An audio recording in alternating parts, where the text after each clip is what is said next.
이 2차 대각성 운동에 대해서 우리 살펴보도록 하겠습니다.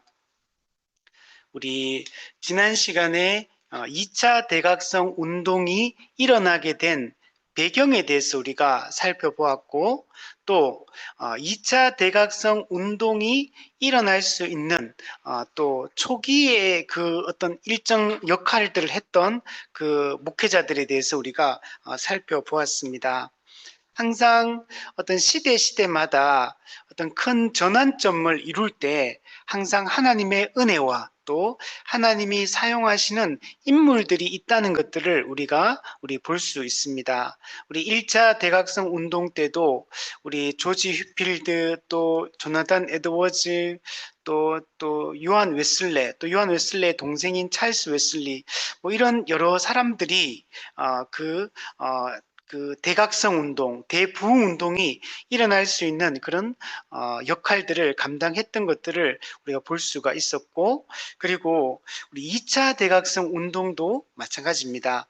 하나님의 이게 은혜 가운데, 물론 전체적으로 보면 하나님의 그 섭리 가운데 이 모든 일들이 일어나고 있다라고 우리는 볼 수가 있습니다.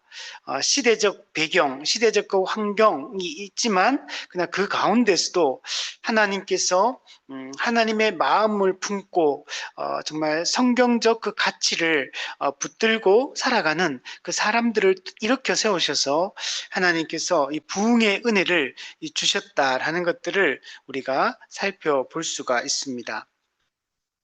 우리 1차 대각성 운동이 일어나고 또 이제 또 시간이 지나면서 미국 이 교회가 또 약화되기 시작합니다. 또 그 복음의 생명력을 또 잃어버리고 또 이렇게 영적으로 주춤하고 뒤로 물러나는 이런 일들이 일어나는 것들을 볼 수가 있습니다. 근데 그때 하나님께서 또 이런 하나님의 사람들을 세우셔서 그들을 통해서 그 설교와 또 그 가르침, 그 양육을 통해서 사람들의 마음을 또 이렇게 돌이키게 하고, 또 사람들의 마음을 또 영적인 열정을 불러일으키고 회개케 하고 또 주의 은혜를 사모하게 하고, 이렇게 이 변화의 역사들을 일으켜 가는 것들을 우리가 볼 수가 있습니다. 그래서 당시 미국이 이 계몽주의, 합리주의의 영향을 많이 받고 있었고, 또 이제 경제적으로도 이렇게 산업혁명이 영국보다는 조금 늦게 일어났지만 산업혁명이 일어나면서 산업의 엄청난 발전들이 일어나고 있었고, 또 정치적으로는 미국이 영국으로부터 이제 독립하려고 하는 이 독립전쟁이 이제 일어나고 그 독립하는 분위기고, 또 미국 내에서는 또 여러 서구 열강들이 영국, 뭐 프랑스, 스페인 이런 여러 열국 열강들이 이 북미, 이 북아메리카 이 땅을 식민지화하기 위해서 막 서로 열강이 대결하고 있고, 또 거기에 살고 있던 또 원주민들, 이 인디안들이 또 있죠. 또 인디언들과의 이런 갈등들, 이런 것들이 막 있고, 또 금이 발견되면서 서부 개척을 하기 위해서 또 수많은 사람들이 동부에서 중부로 남부를 거쳐 또 이렇게 서부로 이주하면서 또 어떤 사회적 분위기가 이렇게 되게 낙관적이고, 또 이렇게 분위기가 되게 좀 열정적인 이런 사회 분위기가 좀 형성되어 있던 이런 시기입니다. 그러니까 이렇게 미국 그 이제 뉴 잉글랜드를 중심으로 한 이 당시 미국 이제 그 나중에 물론 독립전쟁을 통해 미국이 되지만, 그러니까 이런 분위기 속에서 이제 되게 사회가 되게 발전하는 이런 사회고, 막 준치적이고 확장하고 막 이런 분위기 속에 그 지역 자체가 그랬잖아요. 사회 분위기가 그랬고, 그러다 보니까 이게 이런 정신이 교회 안으로도 그대로 들어오게 됩니다. 원래 미국이 최초에 이렇게 세워질 때는 영국의 청교도들에 의해서 이 북동부 13개 주를 중심으로 이 청교도 신학을 가지고 이 개혁파, 이 이 교리가 이게 아주 강하게 나타났는데, 근데 이제 지금 사회가 분위기가 바뀌면서 이제 인간의 어떤 의지, 인간의 결단을 강조하는 이런 사회 분위기, 우리가 뭔가 할 수 있다, 우리가 이제 확장할 수 있다, 우리가 개척할 수 있다, 이런 분위기가 되다 보니까 이 사회적 분위기가 교회의 어떤 신앙적 분위기하고도 매우 밀접하게 연관이 됩니다.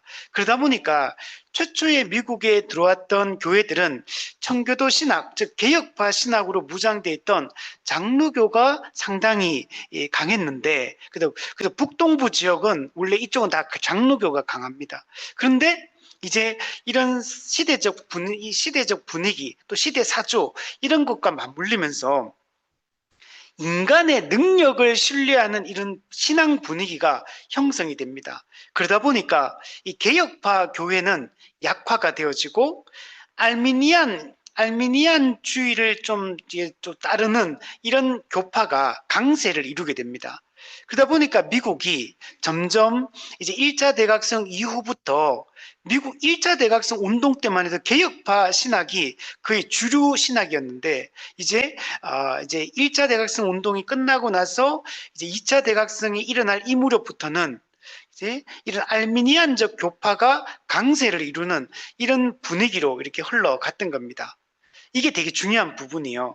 그래서 1차 대각성과 2차 대각성 운동은 이 어떤 신학적인 흐름이 다른 겁니다.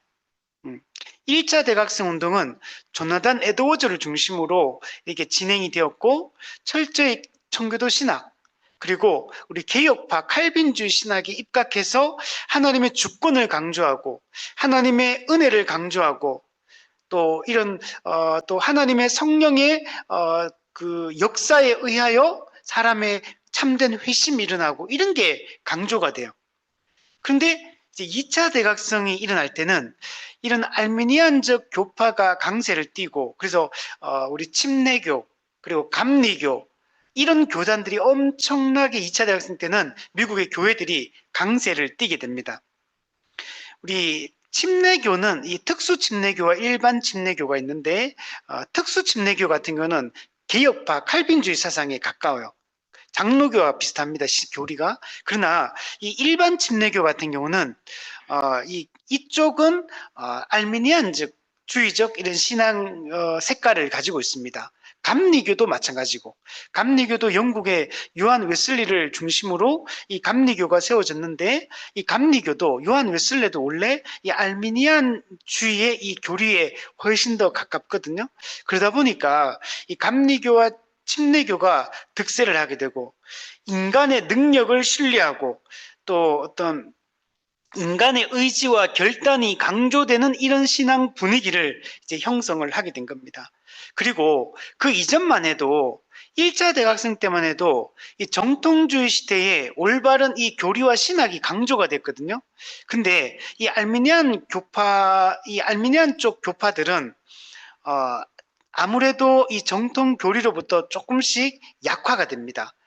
정통 교리를 많이 강조하기보다는 어떤 감정에 호소하고, 또 체험을 중요시 여기고, 또 어떤 열정적 신앙 분위기, 이런 것들을 좀 중시하는 이런 분위기입니다. 이제 그러다 보니까 이 신앙 분위기가 많이 좀 달라지는 것들을 볼 수가 있습니다.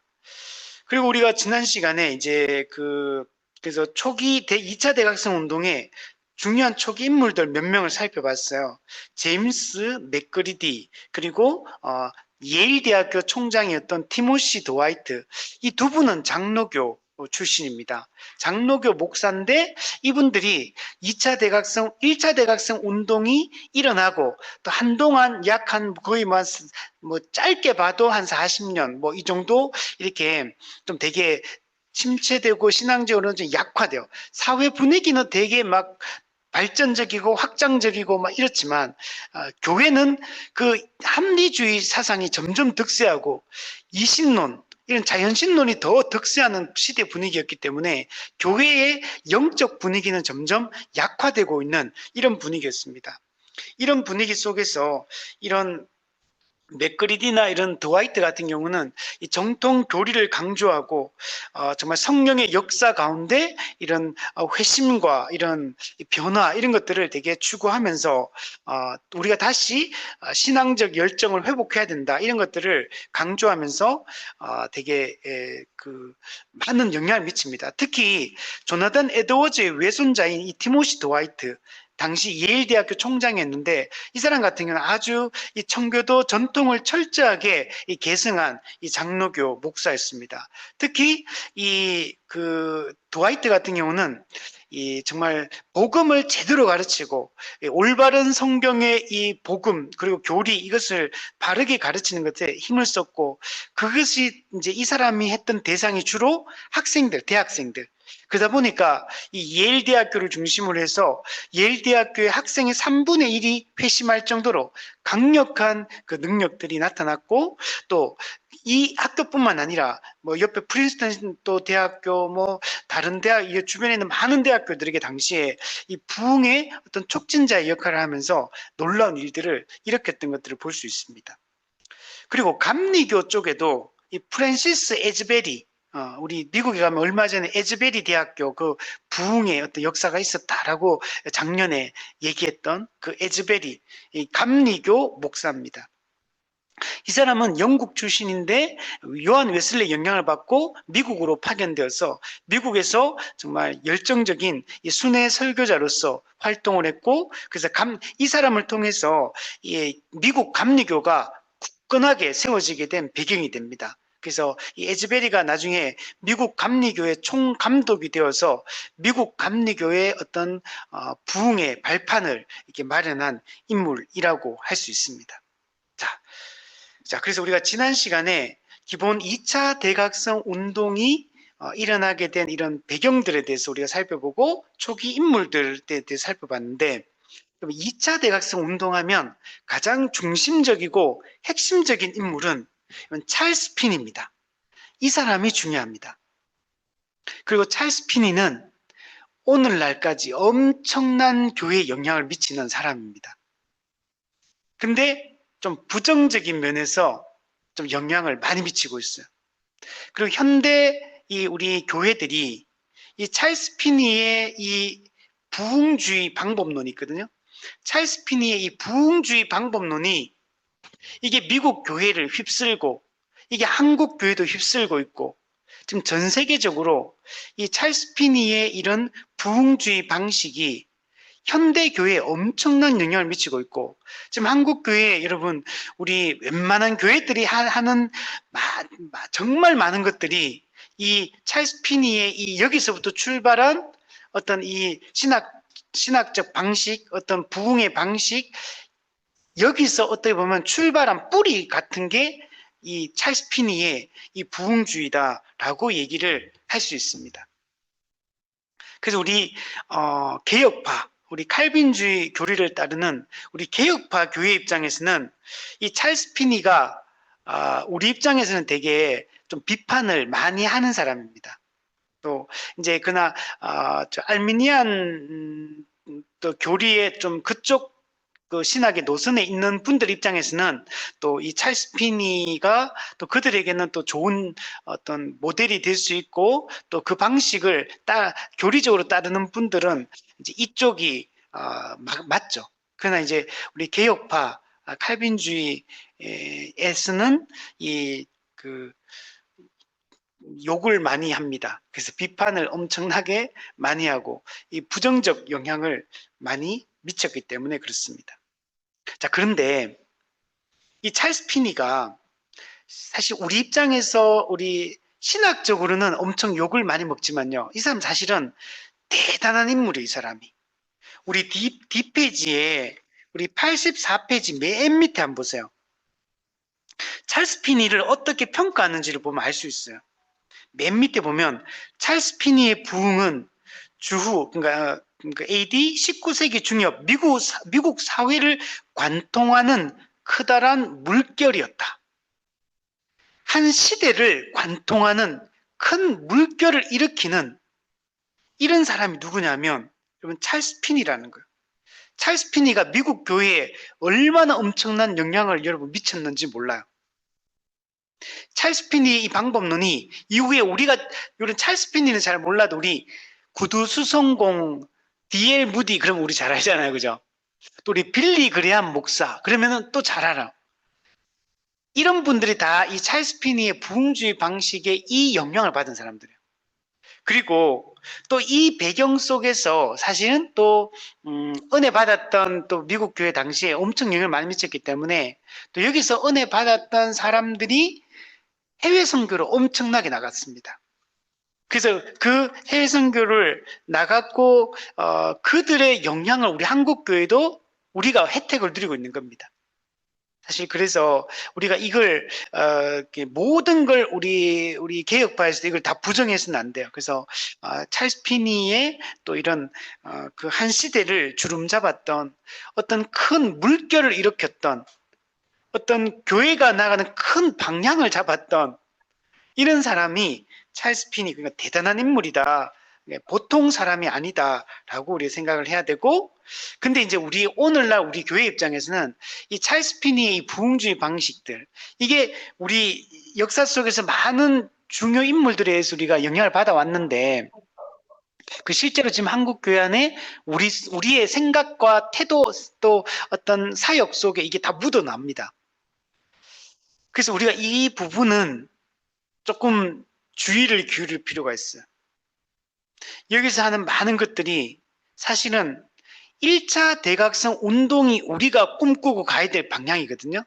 2차 대각성 운동은 사실 우리 종교개혁 전통을 따르는 우리 입장에서는 조금 우리가 좀 받아들이기 힘든 좀 잘못된 방식들 이런 것들이 되게 많고 이렇게 되게 인간 중심적이에요. 되게 그러니까 인간의 능력을 신뢰하고 인간의 의지와 인간의 노력과 인간의 결단과 이것이 구원과 또는 부흥과 또는 우리의 거룩과 성화에 이게 아주 중요한 요인이라고 생각을 하는 거예요. 그래서 이게 신학적으로는 우리 개혁파 신학하고는 큰 대척점이 있습니다. 사실 칼빈주의 교리는 철저히 하나님의 은혜를 강조하거든요. 하나님의 주권을 강조하는 이런 건데 여기는 그걸 물론 강조 안 한다고 할 수는 없어요. 그러나 하긴 하는데 플러스 인간의 노력과 의지, 결단 이게 매우 중요합니다. 그리고 이걸로 구원도 받을 수 있고 인간의 의지와 결단으로 성화에 이를 수도 있고 이제 이런 걸 주장하기 때문에 그래서 여기서는 우리가 받아들이기 힘든 게 많고 조금 이따 우리 또 보게 되겠지만 찰스 피니는 우리 정통 교리, 우리 종교개혁, 정통주의, 우리 1차 대각성 운동 때까지 또 청교도들이 붙들었던 이 정통 교리를 많이 부정합니다. 그래서 이게 이것까지 부정한다고 싶은 생각이 들 정도 그런 것까지 부정해요. 그래서 정말 되게 인간적이구나, 이제 인간 중심적인 이 신학이구나라는 것들을 알 수가 있습니다. 그래서 여기는 이 어떤 우리가 배워야 될 부분도 있겠지만 우리가 주의하고 걸러내야 될 부분들이 매우 매우 많다. 그래서 오늘 이런 부분들에 대해서 한번 살펴보도록 하겠습니다. 자, 우리 다시 82페이지 우리 1번에 한번 보시면 갑작스런 회심 체험에 의한 설교 사역이 시작되었다. 찰스 피니는 원래 변호사입니다. 원래 법률을 공부한 이 변호사로 활동을 하고 있었거든요. 근데 어느 날 어떤 강한 어떤 영적 갈망을 느낍니다.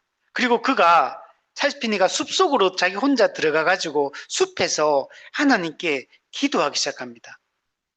물론 회심한 게 이때라는 말이지 그 전에 교회를 안 다녔다는 말이 아닙니다. 이 당시는 대부분 다 이제 다 교회와 연결이 돼 있는 상태예요. 근데 회심을 안 하다가 어느 날 변호사로 이렇게 살다가 영적 갈망을 느끼고 자기가 숲속으로 들어가 가지고 거기서 기도하기 시작하는데 그때 하나님의 임재를 체험하고 성령의 강권적인 역사를 경험하게 됩니다. 자기가 이때 이 경험했던 걸 뭐라고 표현했냐면 전기처럼 강력한 성령의 임재를 느꼈다. 우리 전기가 전기 통하는 걸 경험해 봤습니까? 찌릿하잖아, 이게. 저도 몇 번 이게 예전에 이게 전기 실제로 이게 뭔가 잘못 딱 만졌는데 이게 잘못해가 전기가 몸에 탁 흐르는 것들 몇 번 경험한 적이 있거든요.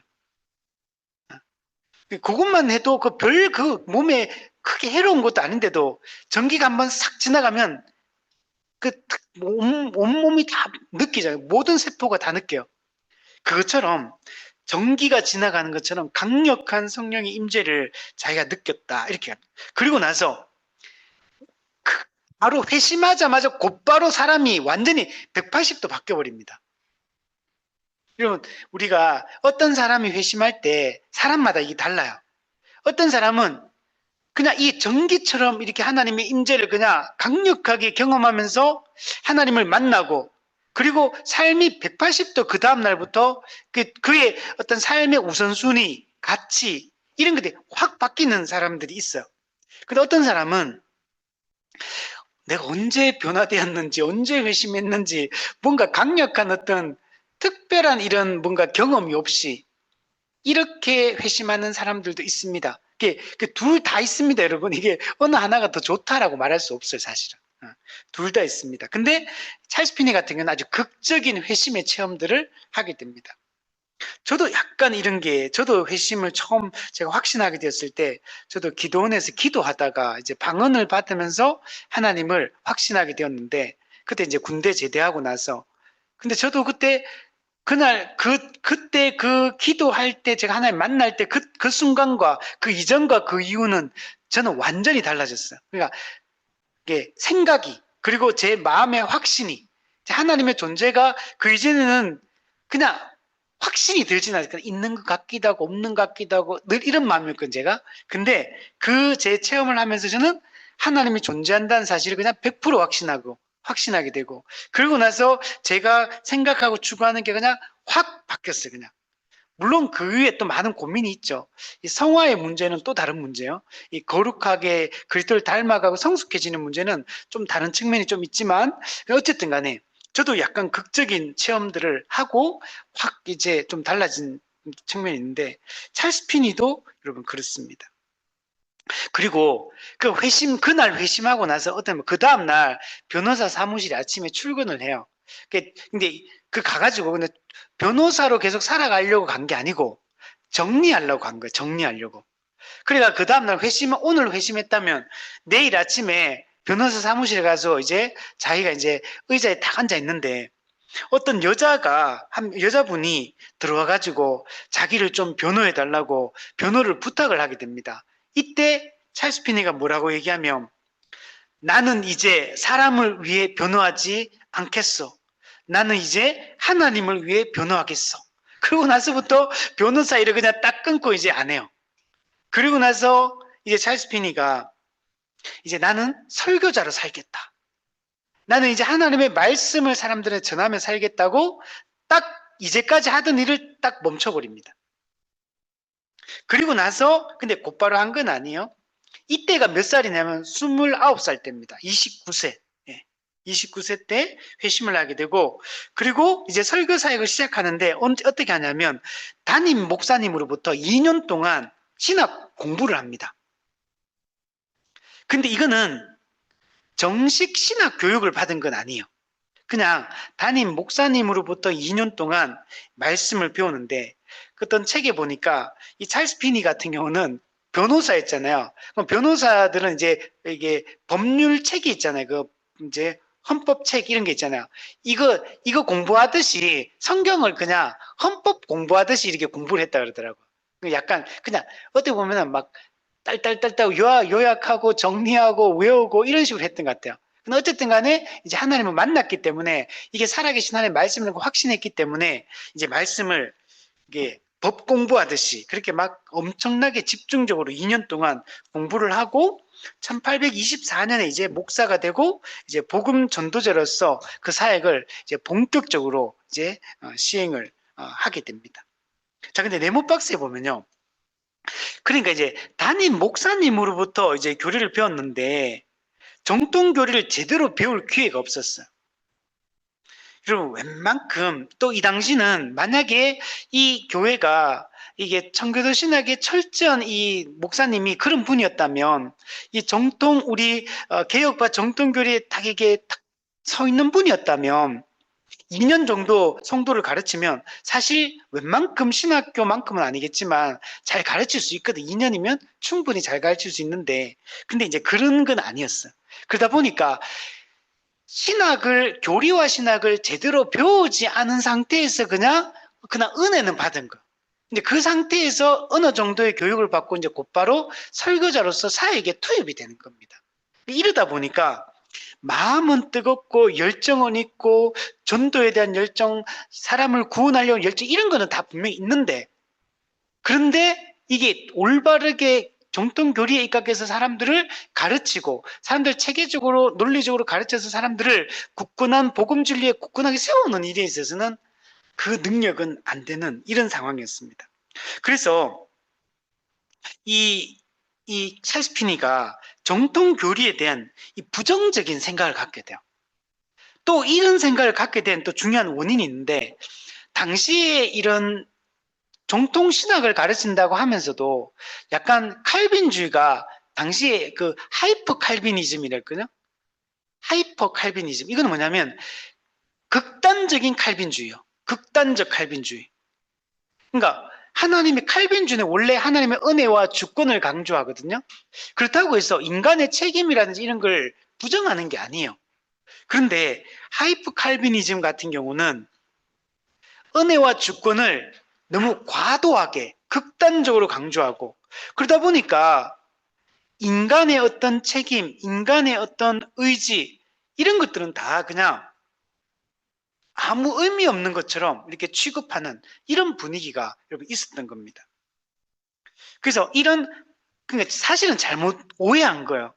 사실 칼빈주의가 그런 게 아닌데 칼빈주의를 하이프 칼비니즘, 그럼 막 하이프 칼비니즘처럼 그렇게 하나님의 선택하고 뭐 은혜로 우리를 주권적으로 구원한다면 우리가 복음을 전할 필요는 뭐가 있으며 전도는 왜 해야 되느냐? 하나님이 선택했으면 알아서 다 예정한 사람들 다 구원할 텐데 교회가 전도를 왜 해야 되느냐? 전도할 필요도 없지 않느냐?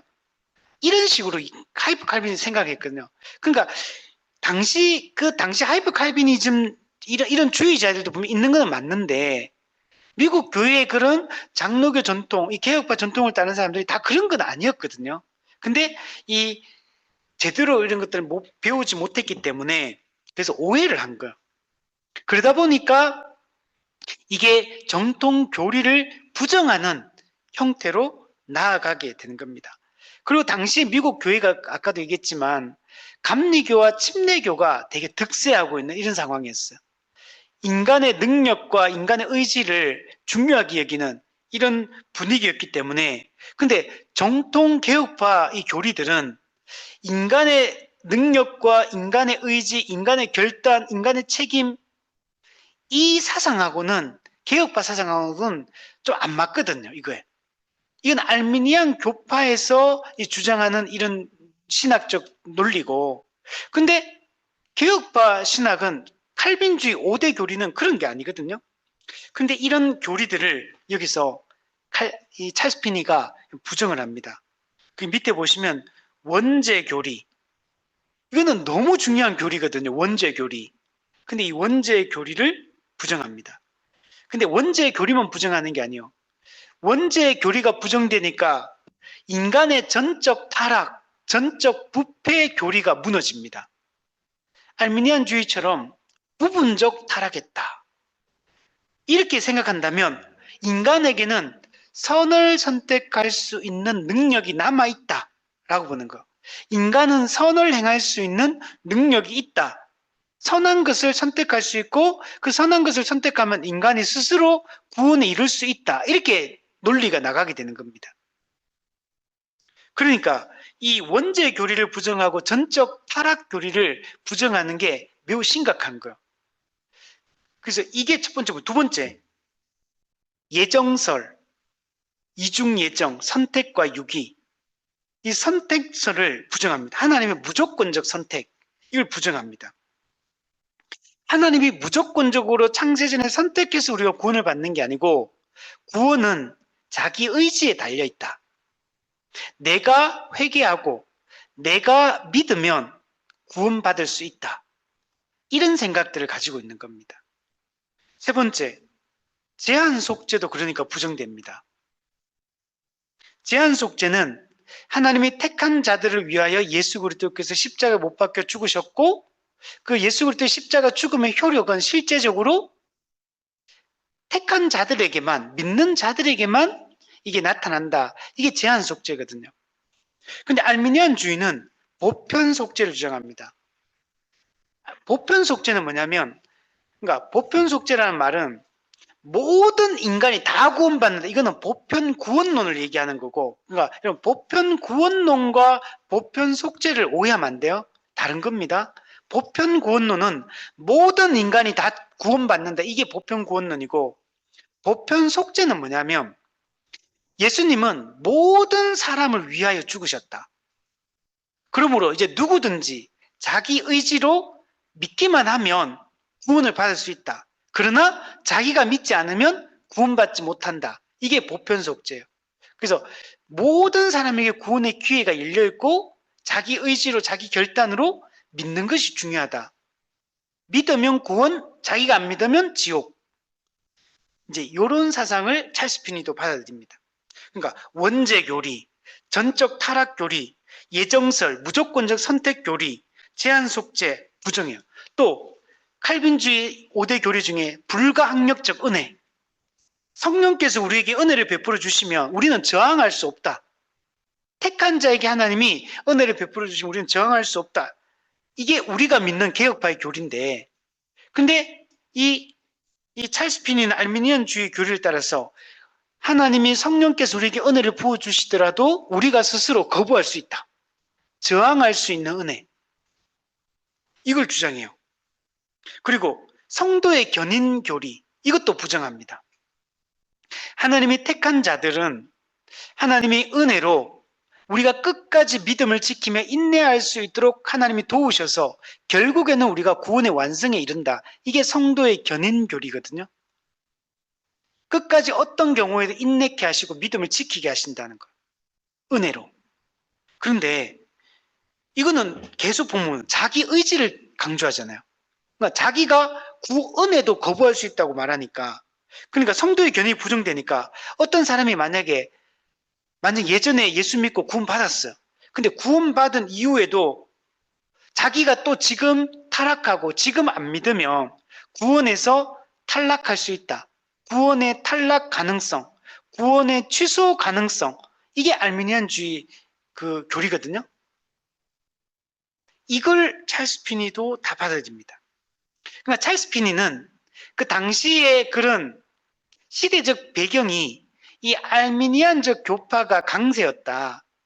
그리고 거기서 영향을 그 분위기 속에 그 목회자에게 또 영향을 받고, 그러다 보니까 이런 칼빈주의 5대 교리를 부정하고 알미니안적 관점을 여러분 가지고 있는 겁니다.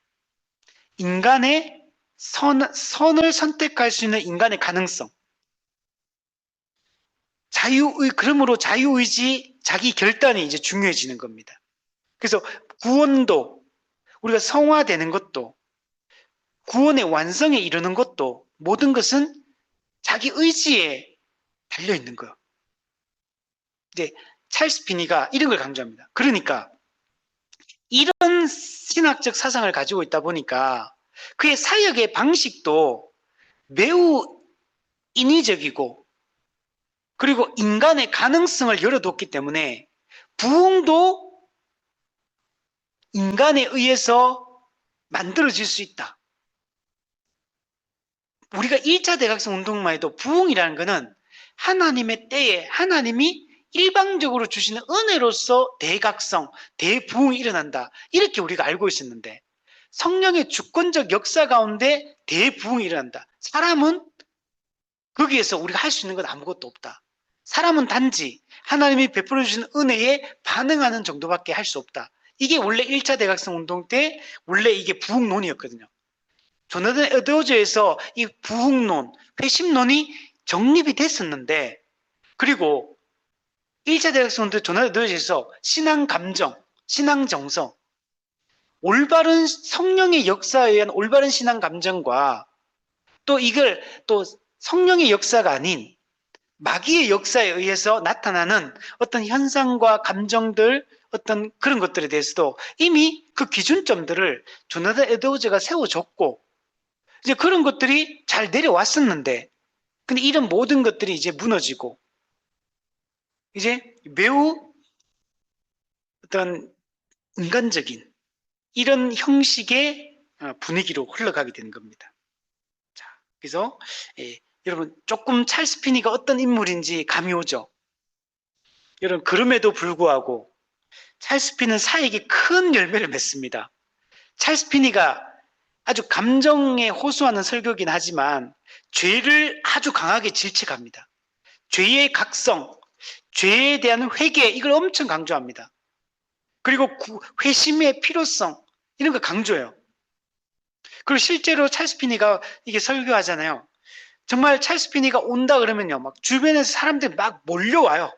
몰려오고 아주 강력한 설교를 했고, 그리고 그 당시 실제로 많은 사람들이 이 찰스 피니의 이 설교를 듣고 자기 삶을 돌이키겠다. 나 회개한다. 이제 앞으로 하나님을 이제 두려워하며 살겠다. 이런 어떤 결단과 각오 이런 것들을 표현하면서 엄청난 변화 역사들이 여러분 일어났습니다. 그래서 밑에 2번에 보시면 부흥 집회에서 큰 성공을 거둡니다. 그래서 아까 얘기했잖아요. 이 찰스 피니가 이 19세기 말엽에 미국 사회 전체를 관통하는 물결을 흐름을 만들었다 그러잖아요. 그러니까 찰스 피니가 우리 개혁파 입장에서는 비판할 수 있는 요소들이 많이 있지만 그러나 보통 인물이 아닌 거예요. 진짜 대단한 인물이었고 실제로 또 찰스 피니도 또 예수 그리스도를 믿는 자입니다. 우리가 어떤 이 신학적인 부분, 어떤 교회를 세우는 방식에 대해서 우리가 이걸 동의할 수 없는 거지. 이 사람이 그렇다고 해서 불신자거나 또는 뭐 이렇게 그렇다고는 볼 수도 없어요. 물론 이런 여러 가지 정통 교리를 부정하니까, 그러니까 이 사람은 그냥 가짜 믿음 아니냐 이렇게 말할 수도 있지만 이런 교리를 주장하면서도 예수 그리스도를 또 믿을 수 있어요. 이거는 지성적 측면이기 때문에 그렇다고 이 사람이 거듭나지 않은 거다 이렇게 말할 수는 없다. 자, 그래서 밑에 보시면 1826년에 1831년에 보스턴과 뉴욕, 그러니까 이제 미국의 동부 뉴 잉글랜드 지역이죠. 여기서 전도사에게 큰 성공을 거둡니다. 보통 우리가 전도한다고 하면 사람이 막 반응 안 하잖아요. 근데 찰스 피니가 설교하면요, 사람들이 회개하고 막 돌이키고 막 수많은 사람들이 돌아오는 일들이 있었던 겁니다. 또 뉴욕의 로체스터에서의 부흥 집회로 전국적인 명성을 갖게 된 거. 그러니까 대단한 인물이죠. 그리고 이제 이런 쪽에 이제 이 흐름으로 가잖아요. 그러면 반드시 뭘 강조하게 되냐면 두 가지를 강조하게 돼 있어요. 전도를 강조하게 돼 있고 두 번째는 사회 개혁에 관심을 두게 돼 있어요. 그래서 2차 대각성 운동 때는 항상 똑같아요. 이 인물들 다 보면 이게 회심을 강조하고 전도를 강조하고 사회개혁을 강조하고 그래서 실제로 이 2차 대각성 운동의 영향으로 미국의 노예제가 이제 폐지되거나 금주 운동 이런 거 일어나고 여성의 참정권을 보장하고 여성의 그런 이제 어떤 사회적 지위를 이렇게 세워주고 또 흑인들을 또 교육시키고 흑인의 인권을 옹호하고 뭐 이런 여러 가지 운동들을 이렇게 많이 합니다. 그래서 이 2차 대각성 운동의 이 영향들이 이런 또 사회가 발전하고 더 이제 이렇게 인간의 기본권이 이렇게 잘 보장되는 이런 방향으로 사회가 이렇게 발전되어 나갔다는 것들을 볼 수가 있습니다. 밑에 네모박스에 보시면 피니의 설교 사역으로 수많은 사람들이 회개하고 하나님께 돌아오는 역사가 있었다. 근데 이제 이 찰스 피니의 설교는 조나단 에드워즈나 또 그 이전에 칼빈이나 이번에 이런 분들하고는 조금 달라요. 요한 웨슬레도 알미니안주의로 갔지만 요한 웨슬레는 루터교 정통주의의 루터교 정통주의의 그 정통 교리를 완전히 부정한 게 그걸 거의 붙들고 그걸 기반으로 거룩한 삶과 경건을 이렇게 요한 웨슬리는 강조했거든요.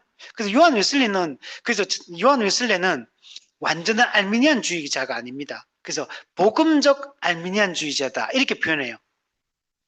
이제 그랬는데 근데 지금 이 찰스 피니 때로 이때로 넘어오면 많이 변질이 되는 거예요.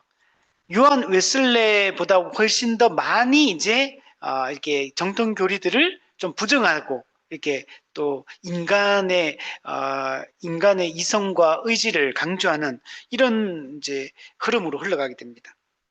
그 찰스 피니의 설교는 교리적 설교, 어떤 복음적 설교 이런 거라기보다는 감정적이고 또 매우 직설적이고 언어도 문어체가 아니에요. 구어체로 이렇게 설교가 막 그렇게 하고 또 그 이전에는 그냥 목회자가 설교를 하면 좀 약간 청중과 설교자가 약간 이렇게 좀 엄격하게 좀 분리돼 있잖아요. 이게 한쪽은 듣는 입장이고 한쪽은 말하는 입장이고 한쪽은 진리를 교리를 가르치는 입장이고 한쪽은 그 배우고 받는 입장이다 보니까 좀 약간은 좀 딱딱하잖아요. 원래 이게 이런 분위기였는데 찰스 피니 같은 경우는 이 설교를 할 때 청중과의 호흡, 이 교류, 이게 설교 시간에 청중들과 이렇게 대화하듯이 교류하면서 정말 분위기가 이렇게 자유로운 설교가 전통적인 설교의 어떤 예배의 요소들 형식적으로 딱딱딱딱 진행되는 이런 분위기가 아니고 설교 자체가 되게 자유로운 분위기예요. 자유롭고 청중과 소통하고 이런 방식으로 그리고 찰스 피니는 이 논리 그리고 감성 이 두 가지를 다 붙들어. 되게 논리적이야. 그러니까 교리적이라기보다는 논리적이야. 말하는 게 논리적이야. 변호사도 이게 그러면서도 감정에 호소하는 감성적 설교. 그래서 사람들의 그 감동을 불러일으키고 사람들에게 직관적으로 메시지가 그냥 팍팍 와닿는 이런 형식의 이런 설교들을 했던 게 여러분 찰스 핀입니다. 그러니까 이제 이런 설교 들으면 성도들의 마음속에 막 어떻게 보면 좀 되게 감동적이에요. 막 뭔가 마음에 뜨거움이 막 일어나고 어떻게 보면 좀 되게 막 자극적인 이런 방식이거든요. 오늘날에 이런 거 잘하는 분들이 있거든요.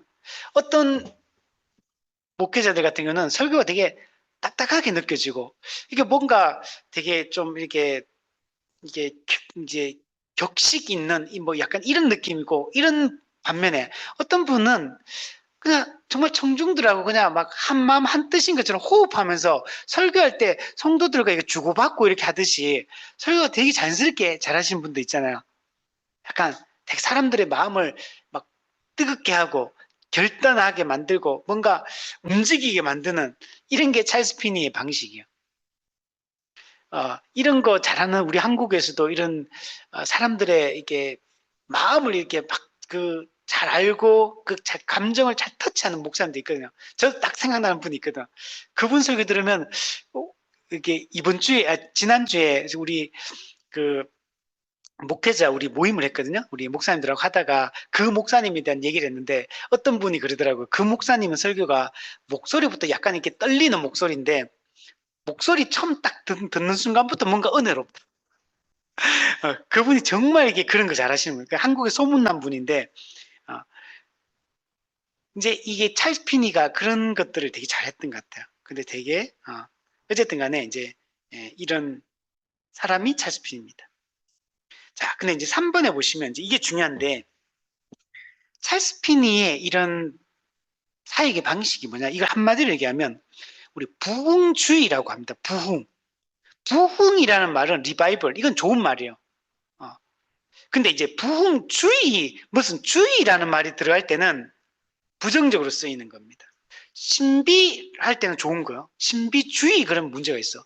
율법 그러면 좋은 건데 율법주의 그러면 문제가 있어요. 이것도 마찬가지예요. 부흥주의. 찰스 피니의 이 방식은 부흥주의라고 이전에는 없던 방식이에요. 이 방식이 교회 안에 도입이 되고 이게 지금까지도 영향을 미치고 지금까지도 아주 큰 영향을 이 부흥주의가 영향을 미치고 있다고 말할 수 있습니다. 우리 밑에 보면 일부 극단적 칼빈주의, 이 하이퍼 칼빈주의 아까 얘기했죠? 이 하이퍼 칼빈주의에 대한 반발 때문에 아까 말했던 하이퍼 칼빈주의를 많이 주장하면 전도할 필요가 뭐가 있냐? 하나님 선택했으면 하나님 알아서 다 구원하실 텐데 전도할 필요가 없다. 이렇게 논리가 가게 되거든요. 그러니까 찰스 피니는 이런 걸 반발하는 거야. 반대하면서. 그래서 복음 전도를 위해서 정통 교리를 부정하는 거야. 그러니까 정통 교리를 부정하는 게 이게 전도를 해야 되는 거. 전도를 해야 되는데 근데 정통 교리에 입각해서 자기가 볼 때는 그러면 전도 이게 어떤 동기부여를 할 수가 없는 거죠. 그래서 전도를 위해서 정통 교리를 부정하고 그리고 기존 교회를 비판하기 시작하는 거예요. 이 기존 교회는 누구를 얘기하냐면 그 청교도 신학을 따르는 개혁파 원래 그 교회 당시 미국에 세웠던 초기 교회들 여기를 부정하는 거예요. 근데 감리교나 침례교 일반 침례교 같은 경우는 이제 알미니안 이쪽 교리에 서 있기 때문에 이쪽 영향을 받고 찰스 피니와 잘 통하죠. 이쪽은. 그래서 이쪽은 되게 감정적이고 그러면서도 되게 전도 강조하고 사회개혁 강조하고 되게 막 역동적인 이런 어떤 신앙적 분위기를 형성을 하고 있는 겁니다. 그래서 밑에 보시면 스스로의 의지적인 결단을 강조하는 알미니안적 입장으로 선회했다. 이제 완전히 이쪽으로 돌아서게 되는 겁니다. 회심도 성령의 주권적 역사가 아니라 개인의 선택에 달려있다. 그래서 당신이 결심하고 결단하면 구원받는다. 그래서 이걸 결단주의 또는 결심주의라고도 합니다. 그리고 이런 거 우리 되게 많죠. 우리도 이런 말 많이 하죠. 우리 수련회 옛날에 중고등학부 때 뭐 청소년 이런 때 수련회 가면 수련회 갈 때마다 우리 하잖아요. 또 연초 되면 이제 새벽기도 이런 거 하면 우리 결단합시다. 막 결심하고 막 그죠? 이런 거 하잖아요. 이런 게 다 이쪽에서 온 겁니다. 사람의 자유의지를 강조하고 도덕적 책임을 강조합니다. 내 자유의지로 회개도 내가 회개하는 거고 믿는 것도 내가 믿는 거. 그래서 내가 회개하고 내가 믿으면 내가 이제 구원받는다. 이런 입장입니다. 그래서 밑에 네모 박스에 보시면 찰스 피니는 복음 전도의 걸림돌이 된다는 이유로 인간의 원죄 교리, 부패한 본성, 전적 타락 교리 부정합니다. 모든 사람이 죄인으로 하나님의 심판 아래 있음을 여러분 부정합니다. 우리는 원래 모든 사람 전적으로 타락했기 때문에 모든 사람은 의인은 없나니 하나도 없다. 그래서 모든 사람은 다 사형에 해당한다. 즉 영원한 지옥 형벌을 받을 수밖에 없다. 우리는 이 모든 사람은 죄인이다. 의인은 없나니 하나도 없다. 우리 이렇게 말하잖아요. 근데 이걸 부정하는 겁니다. 스스로 구원에 이룰 수 없는 무능력. 그죠? 요거는 이제 우리가 말하는 거죠. 그죠? 우리는 스스로 구원에 이룰 수 없죠. 왜? 전적으로 타락했기 때문에 선한 게 나올 수가 없어요. 믿을 수가 없어요. 복음을 깨달을 수도 없어요. 알지도 못하고 믿을 능력도 없고 회개할 능력도 없고 우리를 구원할 능력도 없어요. 근데 여기서는 그게 아니에요. 성경은 전적 무능력을 이야기하는데 인간의 전적 원죄 자체를 부정해 버리니까 전적 타락이라는 게 없잖아요. 그러니까 이제 인간은 완전 타락한 게 아니에요. 선한 게 남아있는 존재예요. 그러니까 인간의 가능성을 강조하는 방향으로 가요. 또 뒤에 보면 하나님이 인간의 죄를 그리스도에게 전가하거나 그리스도의 의를 신자에게 전가함에 이 복음주의의 핵심 신학을 부정했다. 우리에게 너무 중요하거든요. 이거. 그리스도를 믿음으로 그리스도와 이제 연합하게 되고 그리스도와 연합함으로 우리는 위대한 교환이 이루어진다. 이중전가, 죄의 전가, 의의 전가, 이중전가. 이게 우리가 가르치는 복음의 핵심이잖아요. 우리 복음의 기초에서 육과에서 우리 그리스도와 연합. 그죠? 우리 지금 해보세요. 원죄 교리, 그죠? 전적 타락 교리. 여기 좀 칭의 교리, 성화 교리도 우리가 달라. 성화 교리 다 달라.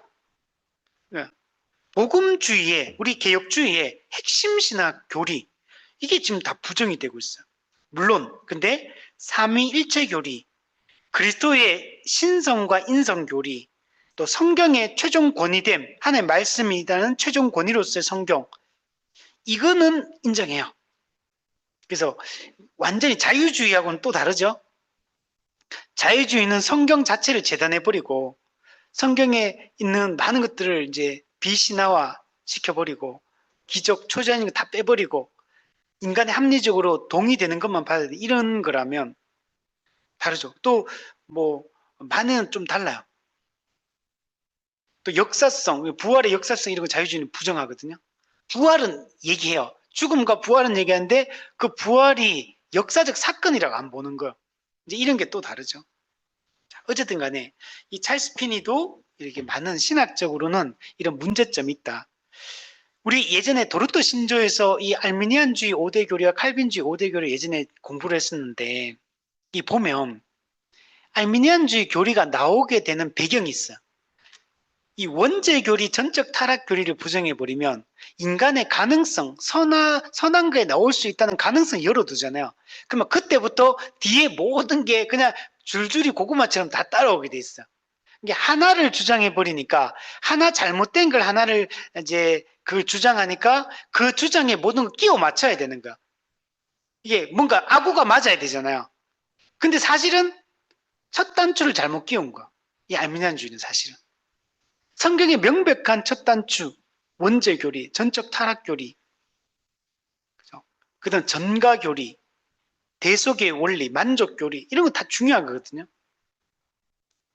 근데 많은 부분들에서 이게 첫 단추를 잘못 끼워버리면 다른 것들이 다 이제 문제가 생겨요. 그러니까 지금 현대에 사실 우리 전 세계 신학이 딱 두 개로 흘러가는 거예요. 크게 보면 두 물결입니다. 이 칼빈주의, 개혁주의 이 노선에 서 있는 교단과 교회들이 있고 이제 알미니안 쪽 이쪽 교리 노선에 서 있는 두 개의 교리가 있어요. 이 큰 물결이 이게 1600년대 17세기에 그 네덜란드 개혁교회에서 일어났던 이 알미니안주의와 이 칼빈주의 이 문제를 다루었던 도르트 총회 때 이루어졌던 여기서 이 뿌리가 지금까지 이 두 개의 물결로 크게 흘러와요.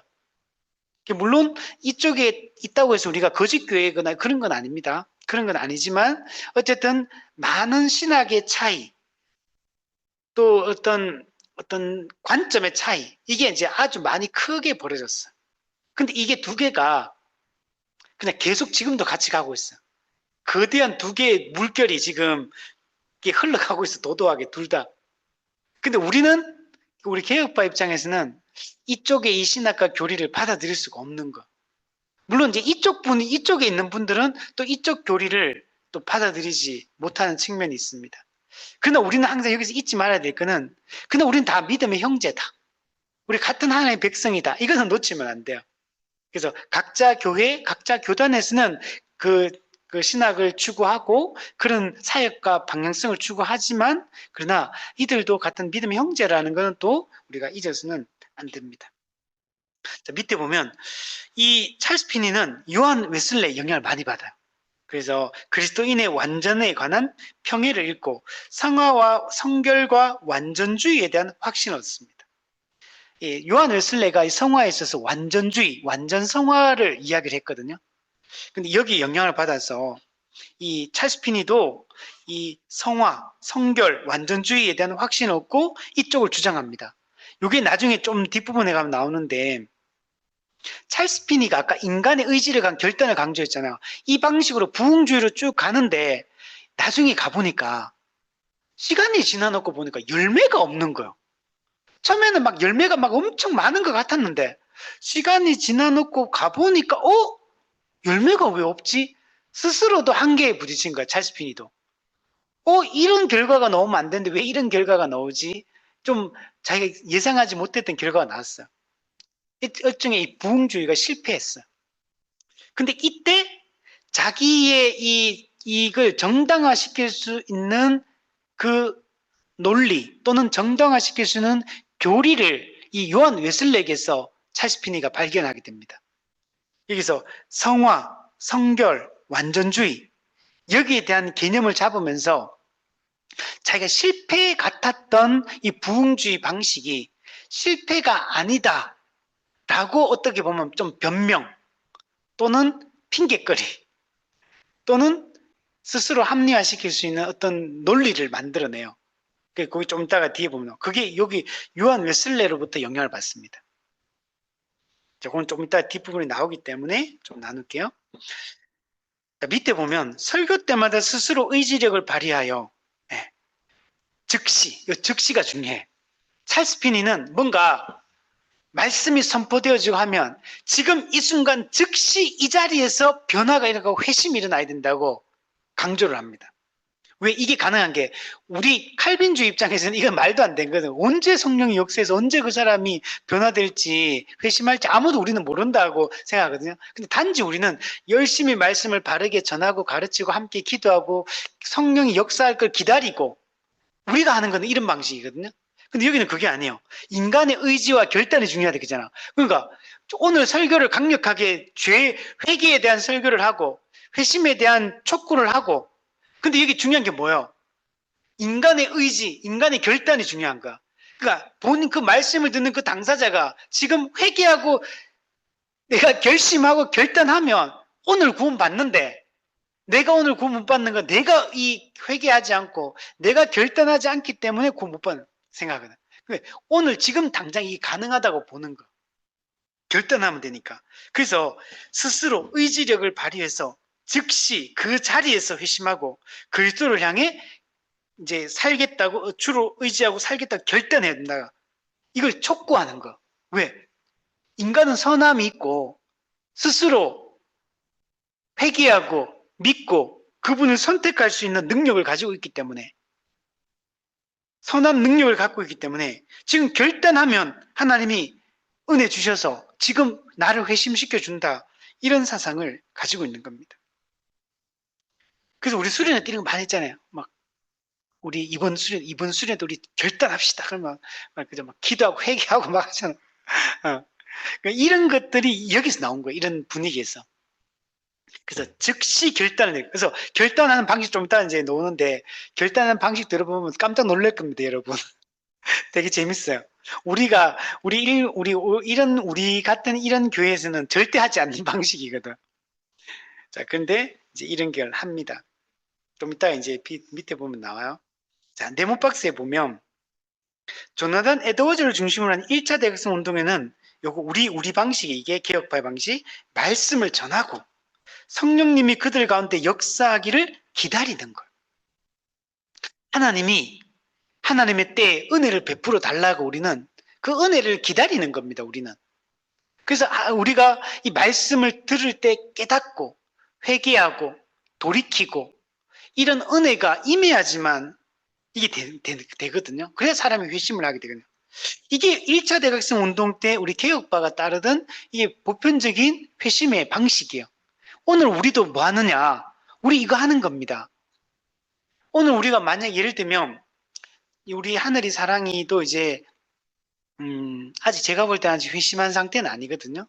이제 말씀을 계속 배우고 있는 단계예요. 그래서 우리가 지금 우리 아이들이 빨리 회심하고 거듭나기를 원하고 스스로가 이걸 진짜 체험하고 확신하고 하고 스스로 믿음을 지켜 스스로 하나님을 찾는 이런 사람이 될 수 있도록 하는데 그러면 지금 우리 뭐 해야 되느냐? 열심히 말씀을 가르치는 거. 열심히 말씀을 가르칠 때 그 말씀을 통하여 말씀의 검으로 성령이 역사하거든요. 그 말씀을 통해서 성령의 조명하심을 통해 그 아이들이 깨닫고 회심하게 되는 거거든요. 근데 그게 언제 일어날지는 우리는 몰라요. 우리가 하는 일은 우리 전도 대상자들이 또는 우리 자녀들이 우리 또 가족과 아내와 남편들이 회심할 수 있도록 우리 열심히 말씀을 전하고 가르치고 또 우리 주일 예배에 와서 설교를 들을 수 있는 기회를 만들고 또 이런 양육을 받을 수 있는 배울 수 있는 기회를 만들고 이건 우리가 해야 될 일이에요. 이것도 안 하고 그냥 알아서 하나님 다 해주시겠지 그러면 그건 안 됩니다. 말씀을 들어야지 성령이 그 말씀 가운데 깨닫게 하시고 회심케 하시기 때문에 그래서 우리는 열심히 말씀을 전하고 가르치는 거, 말씀의 자리로 초대하고 이끄는 거, 이건 우리가 해야 될 역할입니다. 그런데 찰스 피니는 구원도 성화도 인간의 결단이나 의지의 노력으로 충분히 획득할 수 있다, 이렇게 생각을 하는 거. 그러니까 오늘 즉시 이 자리에서 지금 결단하십시오. 믿을 사람 손 드십시오. 뭐 이렇게 하는 거. 아니면 믿을 사람 앞으로, 강단 앞으로 나오십시오. 이런 거 하는 거. 이 강단 초청하는 거. 그리고 여러분, 심지어 공개적인 죄 고백, 막 이런 것도 막 하고. 그리고 또 막 내가 여기서 오늘 내가 하나님을 만났습니다. 회심했습니다. 간정도 막 하고, 막 이런 것도 막 하고. 여러 가지 방식을 다 씁니다. 이게 여러분, 우리에게도 예전부터 해오던 우리 속에 많이 들어와 있는 방식이 이런 것들이에요. 그리고 나서 이제 만약에 그 사람이 결심하고 결단했어요. 회개하고.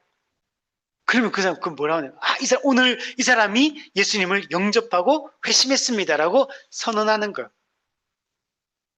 근데 나중에 이제 찰스 피니가 이제 문제점 생기는 게, 분명히 1년 전에 회개하고 앞에 나와가지고 이제 나 믿는다고 말하고 이제 내 삶을 전적으로 주님께 드리겠다고 결심하고 이제 그렇게 하기로 했는데 1년 후에 그 사람이 또 나와. 그 사람 1년 전에 회심했다고 선언했는데 1년 후에 또 나와가지고, 실제로는 그렇게 해놓고 나가서는 방탕하게 살고 막 그러거든요. 이 거짓된 거죠. 이게 참된 회심이 아니었던 이 문제가 발생합니다.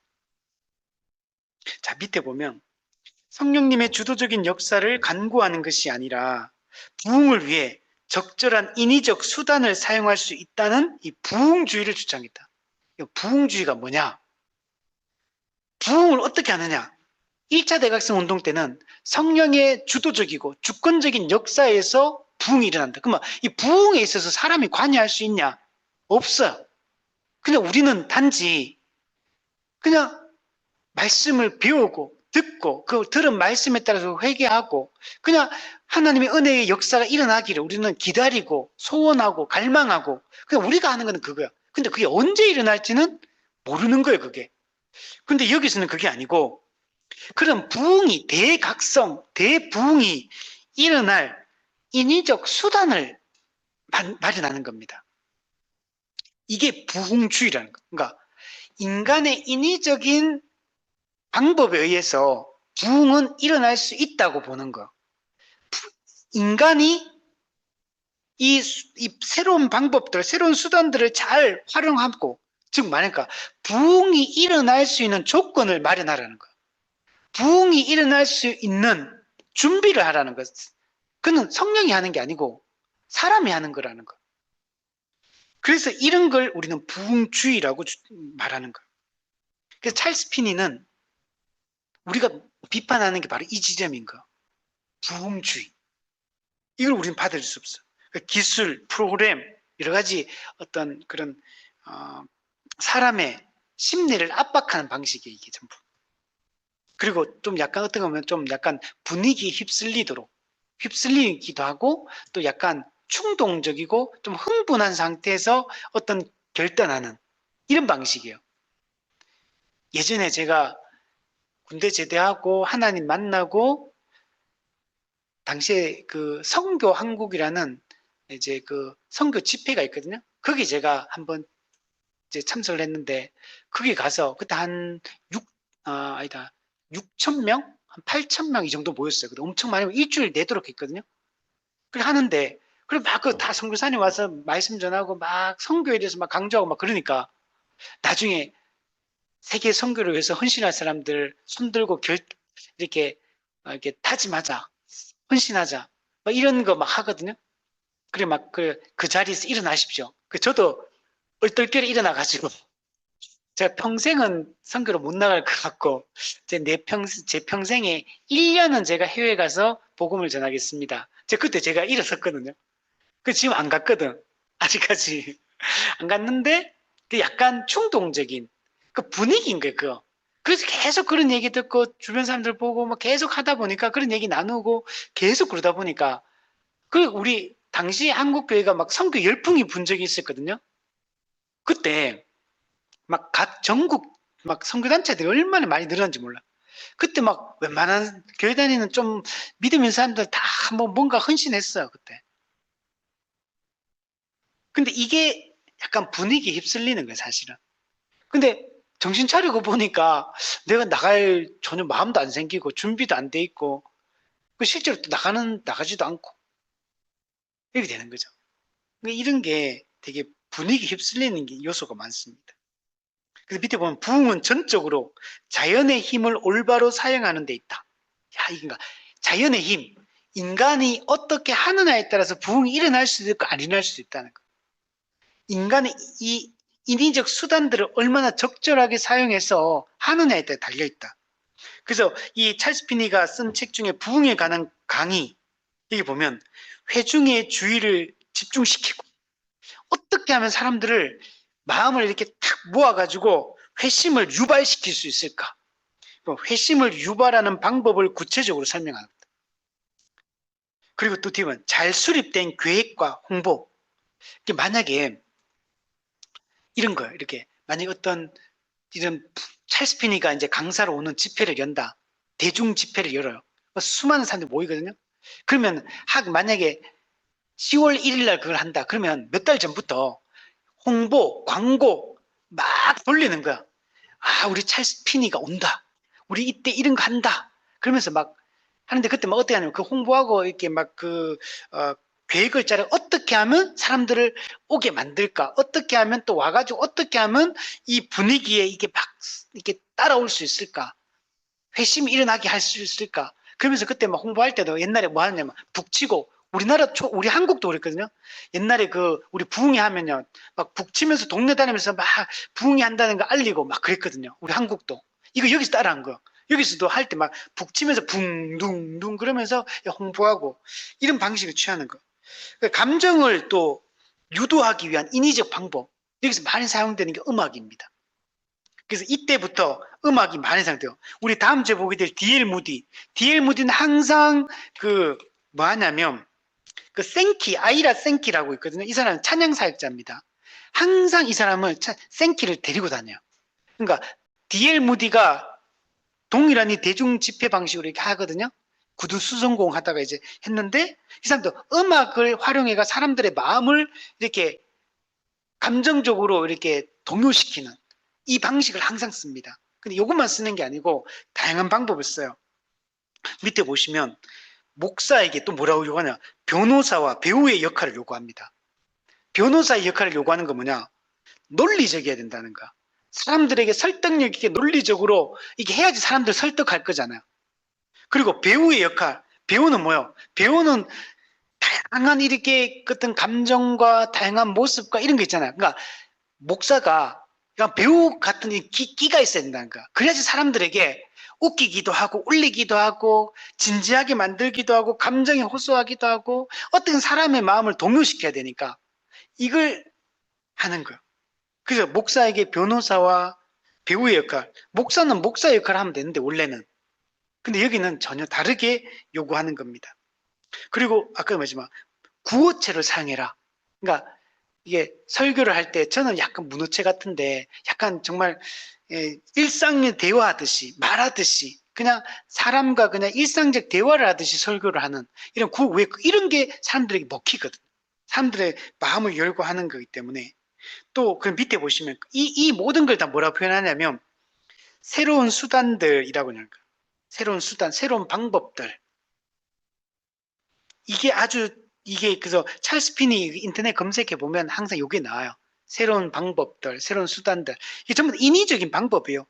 회심을 유발시키고 부흥을 유발시키고 사람들을 움직이게 만드는 어떤 인간적인 방식들을 얘기하는 거.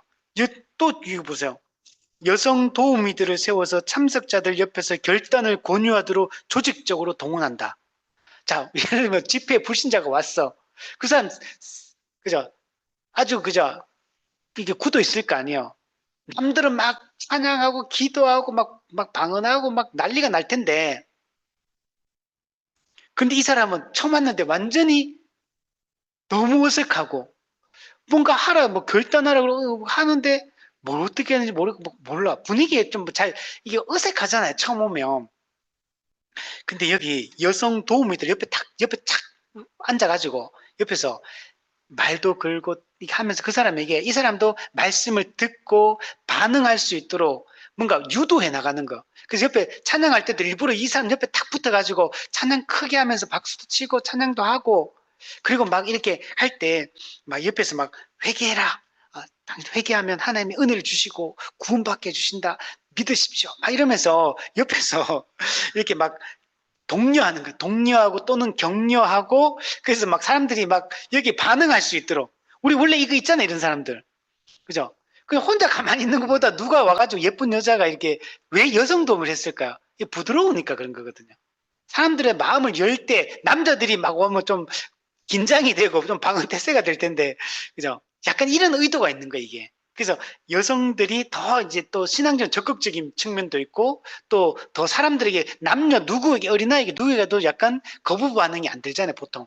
그래서 되게 친절하게 옆에서 막 격려하면서 우리 같이 막 이게 은혜 받자 막 뭐 우리 예수님 믿자 막 이렇게 하면서 사람들을 이렇게 조직적으로 이렇게 움직이는 겁니다.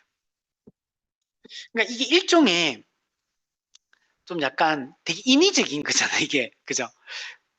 사실은 우리는 지정의 믿음은 그죠? 지식, 동의, 신뢰 이렇게 믿음이 들어가는 거거든요. 그걸 통해 회심하는 건데 이게 말씀을 듣고 그 교리와 진리를 내가 마음에 묵상하고 생각하면서 내가 이 진리가 뭔지를 충분히 생각하고 지성적으로 동의가 되면서 그리고 내가 이제 여기에 대해서 이제 믿고 그래서 확신하게 되고 또 어떤 감정적인 어떤 그런 기쁨과 이런 것도 생기고 이런 건데 근데 여기는 이제 그런 방식이 아닌 거예요. 그리고 뒤에 한번 보세요. 이렇게 막 와서 했어. 음악도 사용하고 이런 분위기도 하고 예를 오늘날 같은 뭐 하겠어. 막 사이키 조명 막 불 껐다가 켰다가 빨간 불 했다가 흰 불 했다가 막 이렇게 하는 거야. 찬양, 악기, 막 드럼, 아니 전기 기타 막 이런 거 하고 막 그죠? 또 뭐 할까? 요즘에 뭐 어떤 거 하나요? 이런 어쨌든 사람들이 회심할 수 있는 분위기 유도하는 거 어쨌든 어떻게든 이게 집중할 수 있도록 뒤에 보면 더 재밌어. 만약 이렇게 했는데 안 됐어. 구원이 확신될 때까지 집에 보내지 않는다. 만약에 집회가 10시까지였어.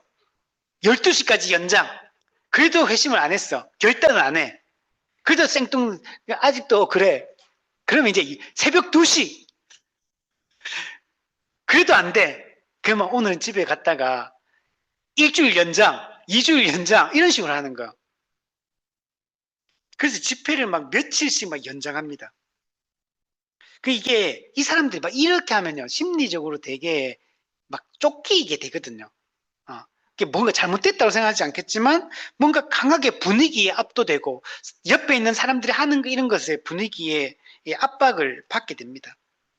또 막 이렇게 말해요. 그 할 때도 어때면 구원받기 원하는 사람 앞으로 나오십시오. 그 나오면은 구원받습니다. 막 이렇게 하는 거. 그래서 자꾸 앞으로 나오라 그래. 그 강단 초청하는 거. 그리고 아니면 예수 믿을 사람은 그 자리에서 일어서십시오. 막 이렇게 하는 거. 그러니까 분위기를 결단을 유도하는 거. 왜냐하면 이 사람들에게는 뭔가 우리가 생각할 때는 뭔가 성령의 강력한 역사에서 마음에 뭐 부딪혀 오는 게 있고 뭔가 느낌이 와야 되잖아요. 우리한테는. 뭔가 깨달아지고 확신되어지고 감정도 뜨거워지고 막 이런 게 있어야 되는데 근데 여기는 그런 게 성령의 그런 역사가 없어도 당신이 결단하면 그냥 구원받는다. 당신이 손 들면 앞으로 나와서 회개하고 그냥 당신이 마음에 결심하면 구원받는다라고 생각하니까 그 자기 의지가 중요하거든요. 여기서는 결단이 중요하고 또 뒤에 보면요 예배당 복도를 따라 앞으로 나와 갈망의 의자 또는 이제 고뇌의 자석 또는 뭐 결단의 자리 또는 뭐 회개하는 자리 애통의 자리 막 여러 말도 쓰더라고요. 이걸 강당 가까이 두는 거예요. 우리 예를 들면 그렇잖아요. 예배 드릴 때도 막 부흥회 같은 거 집회 막 하는데 사람 복잡복잡한데 앞자리 와서 앉아 있어 보세요. 앞에 있는 사람 다 열정적인 사람 막 열심히 있는 분들이 막 와 있잖아, 그죠? 거기서 막 옆에 사람이 다 막 같은 분위기로 막 이렇게 해. 그러면 내가 그 자리 앞자리에 딱 앉아 있으면 나도 그 영향을 받게 돼요. 근데 앞자리 그러더라도 나는 저 맨 뒷자리에 앉아가지고 이제 집회 들어왔어, 말씀 들어왔어. 그러면 그 사람은 확실히 마음의 상태가 다르거든요, 그게. 그래서 이런 그리고 이 결단의 갈망의 의지 이런 것들은 자기의 속마음을 그냥 내비치는 거. 나 구원받고 싶다. 그러니까 내가 그러면 이 갈망의 의지란 딱 구별된 장소에 구별된 의지에 딱 앉는 거야. 그러면서 이때 느끼는 마음들 있잖아요. 이런 걸 통해 가지고 이제 결단을 촉구하는 겁니다. 그래서 여기서 앉아서 간절하게 막 기도하게 하고 예전에 부흥 집회 이제 어릴 때도 해보면 강단 초청 이런 거 많이 했거든요. 믿으서는 앞으로 나오십시오. 막 이렇게 하고 이런 게 지금 여기서 하는 거. 또 밑에 보면 설교 중에 의도적으로 개인의 이름을 언급한다. 그죠? 이렇게 홍길동 예수 믿고 구원받고 은혜 받고 복 받기를 원하지 않습니까? 이렇게 그저 사람도 있는 데서 의도적인 거예요. 그 사람의 이름을 부르는 거는. 또 집회에서 그리스도를 영접하는 표시로 회심자에게 앞으로 나오던 강단 초청 이런 다양한 방법들을 이렇게 합니다. 이게 나중에 이걸 잘 활용한 사람이 D.L. 무디, 빌리 그레함. 빌리 그레함은 신복음주의자거든요. 근데 빌리 그레함 목사님도 이런 걸 다 받아야 돼요. 그 대중 집회. 그 빌리 그레함 목사님 한번 뭐 수십만 명, 수백만 명 막 모이는 이런 집회들 빌리 그레함 목사 많이 했죠. 근데 빌리 그레함 이런 인위적 수단들을 동원해요. 그 제가 이거 예전에 들었을 때 빌리 그레함 목사님이 영국의 마틴 노이드 존스 목사님에게 이제 어떤 사역을 같이 하자라고 이렇게 뭔가 제안을 했었어요. 마틴 노이즈 목사님 20세기 영국 최고의 설교자라고 불리는 목사님이거든요. 그리고 존 스투터 목사님, 우리 그리스도 십자가 책 썼던. 그때 이 빌리 그레함 목사님 미국 사람이고 존 스투터와 마틴 노이즈 목사님 영국 사람인데 이제 같이 동역하자. 이렇게 했는데 존 스투터 목사님은 아마 빌리 그레함 같이 했다고 제가 들은 것 같고, 근데 마틴 노이즈 목사님은 이게 이 사람을 부정하는 건 아니지만 이런 사역의 방식이나 이런 방법들 이런 것도 동의하지 않아 가지고 같이 하지 않았다 이렇게 얘기를 하더라고요. 어쨌든 간에 그래서 뭐 그렇다고 뭐 빌리 그리엄 목사님은 우리 이상하게 생각하면 안 됩니다. 좋은 목사님인데 어쨌든 이런 방식들을 찰스 피니의 이 부흥주의 방식들을 동원해서 이런 사역들을 많이 합니다. 그래서 아까 얘기했죠. 찰스 피니가 자기 사역을 이렇게 했잖아요. 이게 그 수많은 사람들이 막 반응했고 막 엄청난 열매를 맺은 줄 알았는데 시간이 지나놓고 보니까 열매가 별로 없는 거야. 그 이거 자기 이 부흥주의 방식의 실패를 이제 직감하고 그래서 찰스 피니가 이 오벌린 대학교 교수로 가거든요. 이게 약간 자기가 한 마음이 꺾인 거예요 지금. 이 방식으로 실패했다라고 자기 느꼈기 때문에. 근데 물론 아까 좀 이따 얘기했지만 다시 또 이게 합리화시키는 또 어떤 생각들을 갖긴 하지만 근데 빌리 그레함 목사님도 똑같아요. 빌리 그레함 목사님도 한국의 저쪽에 뭐 여의도 뭐 이런 집회 막 옛날에 70년대 막 왔을 때 막 100만 명, 150만 명 막 모이고 막 이렇게 했거든요. 그 막 전 세계를 돌면서 막 그런 집회를 많이 했잖아요. 근데 빌리 그레함 목사님도 이 찰스 피니와 똑같은 이 문제에 봉착합니다. 이 이게 진짜 열매인가? 라는 이 질문에 부닥치게 돼요. 자, 그럼 어쨌든 간에 근데 그 당시적으로 봤을 때는 엄청 사람도 많이 모이고 뭔가 막 현상도 나타나고 뭔가 결단하고 막 회개하고 공개적 죄고백도 하고 막 간정도 하고 막 여러 가지 방식으로 뭔가 분위기가 막 으쌰 막 이런 분위기잖아요. 그러니까 뭔가 대단한 그런 게 있죠. 이 현대 교회들도 이런 방식들을 그대로 이제 받아들였어. 이게 많이 그래서 우리도 받아들였고, 특히 우리 현대 교회들 중에도 이런 열광주의 집회들, 이런 분위기의 이제 흐름 속에 있는 교회나 집회 이런 데 가보면 이런 요소들을 많이, 물론 이걸 막 지금 막 많이 한다 이런 건 아닐 수 있지만, 그다음 마인드는 기본 여기서 가르치는 이런 사상들을 사실은 가지고 있는 거 이런 걸 받아들이고 있기 때문에 어떤 이런 뭐 강단 초청 자체를 안 할지는 몰라도 그러나 이런 방식이라는 걸 우리가 인정할 수밖에 없다는 겁니다. 밑에 보면 복음 전도를 위한 찰스 핀의 인간론, 아까 인간론 문제가 많죠. 전적 부패를 부정하니까 또 이 부흥론 이것도 조나단 에드워즈 1차 그 성령의 역사에 주권적 역사에 의한 부흥이 아니에요. 인위적인 수단을 동원해서 인간이 부흥을 조건을 만들어서 부흥을 일으키는 이 부흥주의 여기에 대해서 이제 강한 비판을 받게 됩니다. 특히 이 개혁파 쪽에서 강한 비판을 받게 됩니다. 근데 일정 정도 당시 미국 사람들이 합리주의 이런 어떤 예, 물들어 있는 불신자들이 많았기 때문에 또 이런 것들이 일정 정도 사람들에게 또 막 어떤 사람들을 좀 교회로 나오게 하는 어떤 역할들을 한 거는 사실입니다. 그래서 음, 그렇지만 또 이제 이런 우리가 이런 방식을 받아들일 수 있냐? 이것 때문에 여러분 미국 장로교회가 찰스 피니의 부흥주의를 수용할 거냐, 거부할 거냐, 이것 때문에 장로교가 분열이 됩니다. 그 정도로 이게 심각한 문제였습니다. 그러니까 장로교 안에도 그러니까 이걸 추구하고 따르는 사람들이 있고, 우리 이거 안 돼, 이거는 아니다. 이거는 성경적인 방식이 아니다. 그래서 이걸 거부하는 이 장로교가 분열될 정도로 이제 이런 어려움이 생기게 됩니다. 저도 이제 그러니까 이 방식이 지금 당장 만약에 이런 방식을 취하면 사람이 모일 것 같아. 이런 쪽으로 추구하면 여러 가지 되게 실용적이고 인위적인 이 방식들이 사람들을 움직이게 하는데 분명히 효과적이거든요. 이게 사실 한국교회 대형 교회들이 다 이 방식을 취한 겁니다, 사실. 그래서 이렇게 하면 사람들의 어떤 그런 사람들의 감정을 터치하고 사람들을 움직이게 할 수 있는 동력이 분명히 돼요. 이런 것들이. 그런데 이게 정말 바른 거냐? 그리고 그게 그렇게 해서 모인 사람들이 만약 그렇게 해서 사람들이 모였다 하더라도 그 정말 올바른 신앙의 방식이 맞냐? 건강한 신앙생활이냐라고 했을 때는 아니라고 저는 생각이 듭니다. 그래서 이제 이걸 뭐 어떤 부분을 우리가 또 이제 동의할 수 있고 받아들일 수 있는 부분도 있겠죠. 여기서도 이제 그런 것도 그러니까 그걸 좀 분별해서 우리가 좀 받아들여야 되지 않을까라고 생각이 들고 제가 유튜브 이제 사역을 중요성을 제가 많이 느껴요. 그러니까 이건 제가 그냥 제 개인 우리 교회 상황 때문에 그런 것도 있지만 지금 한국 교회 지금 이 시대 자체가 그래요.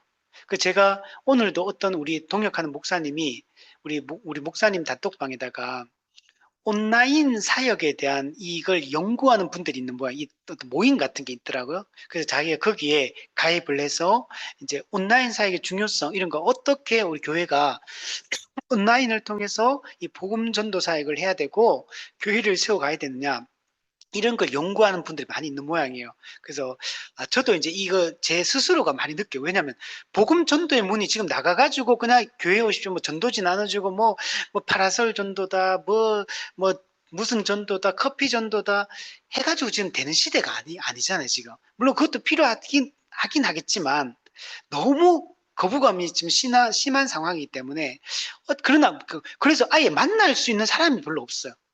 그냥 불신자에게 복음을 전할 기회 자체가 지금 안 열리고 복음을 전할 때 다들 거부하는 이 말도 꺼내기 힘든 이런 분위기 이런 게 있거든 지금. 각 교회들마다 우리 교회만 그런 게 아니라 한국교회 전체적으로 지금 그냥 교회 전도 자체가 지금 어려워지는 지경이 있어. 그리고 대학교 같은 경우도 학생 선교단 학교에서 전도 못 하거든 지금 다 금지돼 있거든요. 기독교 동아리도 옛날에는 동아리 방 이런 것도 있고 인정되잖아요. 아니에요 요즘은 기독교 동아리 딱 한 개밖에 등록 못해요. 나머지 동아리들은 기독 동아리들 대학교에서 다 외부에 있습니다. 사역은 하지만 그게 인정된 단체가 아니에요. 제가 대학교에서 그 DBS 동아리라고 이제 성경 연구 동아리 해가지고 했는데 안 돼요. 학교에서 인정이 안 돼. 딱 기독교 하나만 인정 딱 돼. 우리가 아는 웬만한 큰 단체들도 정식 등록 동아리가 아니에요. 딱 한 개밖에 안 해주니까 전도도 못하게 하지. 그러니까 뭔가 할 수 있는 게 다 막히고 있는 거예요. 요즘 학교 앞에 이런 초등학교, 중학교 이런데 복음 전할 수 있나? 옛날에 초등학교 막 토요일마다 선생님들 애들 막 전도하러 나가고 했잖아요. 옛날에 같은 게. 요즘 그거 못합니다. 난리 납니다. 그거 했다가는. 그거 하면은 요즘에는 뭐 이런 뭐 유괴 이런 것도 많고 요즘 되게 민감하잖아요. 개인의 그런 거. 또 이렇게 하는 것 자체가 그 사람의 어떤 그 권리를 또 침해하는 측면이 있기 때문에 요즘 학교 앞 전도 이런 거 못합니다. 물론 이제 숨어서 이렇게 하는지 몰라도. 그러니까 지금 할 수 있는 게 너무 없어요. 그 지금은 온라인이라는 이게 정말 중요한 이런 방식이고, 그래서 우리가 어떻게 이런 것들을 해야 될지는 고민을 분명히 해야 돼요. 근데 재밌는 거는 제가 그래서 이제 이런 데 보고 계속 살펴봐요. 기독교 교회들, 기독교 단체들, 이런 어떤 식으로 사역하는지 제가 유튜브 들어가 계속 다른 단체들 그 채널들 이렇게 보는데 신기한 거는 큰 채널들, 구독자 많은 기독교 채널들 다 이쪽이 알미니안 계통의 이쪽 사역하는 교회들이에요. 주로 이쪽 사역들, 그리고 이런 쪽에 여기 들어가 보면 이제 이 방식의 어떤 추구하는 메시지, 이런 데가 사람이 많이 모여요. 신기하더라고, 제가 봐도. 이게 근데 이게 제가 볼 때는 이런 가르침이 옳다, 이런 사역의 방향이 옳다라고 하는 이런 교회라든지 어떤 단체들 들어가 보면 구독자가 별로 없어. 이쪽이 사람들의 그 뭔가를 채워주는 게 더 훨씬 강력한 것 같아, 이게. 근데 이쪽으로, 이 방식으로 계속 갔을 때 많은 문제점들이 있기 때문에 우리가 고민을 하는 겁니다. 밑에 보면, 그래서 인위적인 방식도 홍보 막 약간 얘기했잖아요. 그죠? 음악, 뭐 도우미, 뭐 이런 것들을 다 이런 식으로 하기 때문에 이쪽으로 가면 열광주의에 빠지게 돼요. 행동주의, 열광주의, 이런 쪽으로 가기 때문에 우리는 또 이거는 또 아니다. 밑에 보면 부흥주의를 주장한 피니는 그 당시 뉴욕에서 유행하던 감리교의 완전주의 신학을 수용한다. 그 전도 이후에 신자의 삶의 거룩, 성화 여기에 이제 관심을 이제 갖기 시작합니다. 이거는 성령의 능력으로 죄를 완전히 극복할 수 있다 이거예요. 완전주의가 그겁니다. 그러니까 내 인간적인 내 힘으로 극복할 수 있다 이 얘기는 아니에요. 근데 성령의 능력으로 내가 적극적으로 내가 노력하고 힘쓰면 완전 성화에 이룰 수 있다. 이게 찰스 피니가 얘기하는 완전주의 신학이에요. 이제 이런 쪽으로 흘러갑니다.